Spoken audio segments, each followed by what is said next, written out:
अस्सलामुअलैकुम। आपके अपने चैनल एस आतिफ एकेडमी में आपका खैर मकदम है, स्वागत है। आज की क्लास में हम फिराक गोरखपुरी की नज़्म दिवाली के दीप जले और उनकी तशरीह पढ़ने वाले हैं। तो चलिए शुरू करते हैं आज की क्लास को। नई हुई फिर रस्म पुरानी, दिवाली के दीप जले, शाम सलोनी रात सुहानी, दिवाली के दीप जले।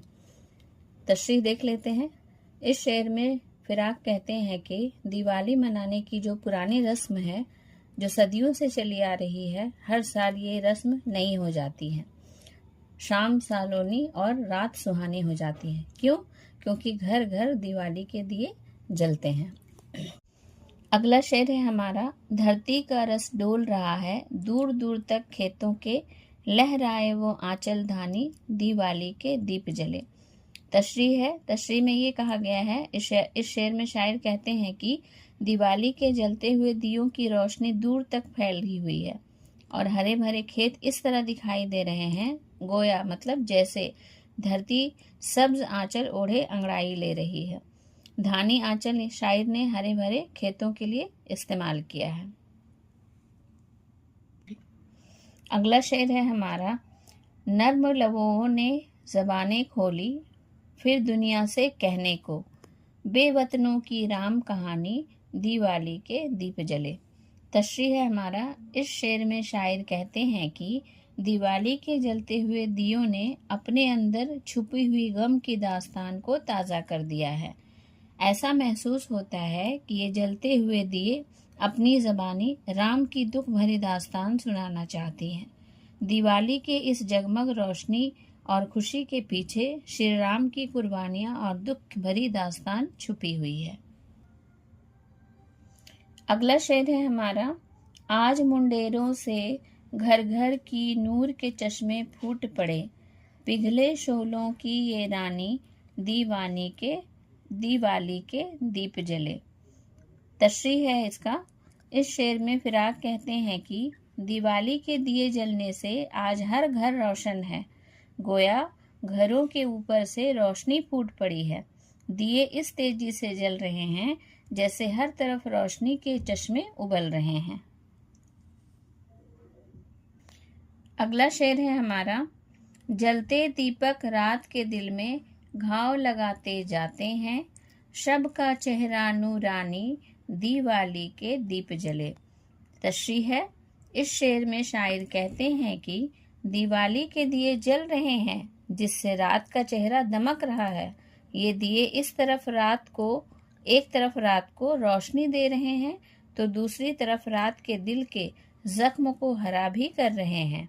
ये रोशनी रात की कुछ नाकामियों और महरूमियों की याद भी ताज़ा कर रही है, गोया ये जलते दिए गम की कैफियत और पुराने गमों को ताज़ा कर रही है।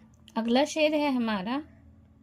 छेड़ के साज निशाते चिरागा, आज फिराक सुनाता है, गम की कथा खुश की ज़बानी, दिवाली के दीप जले।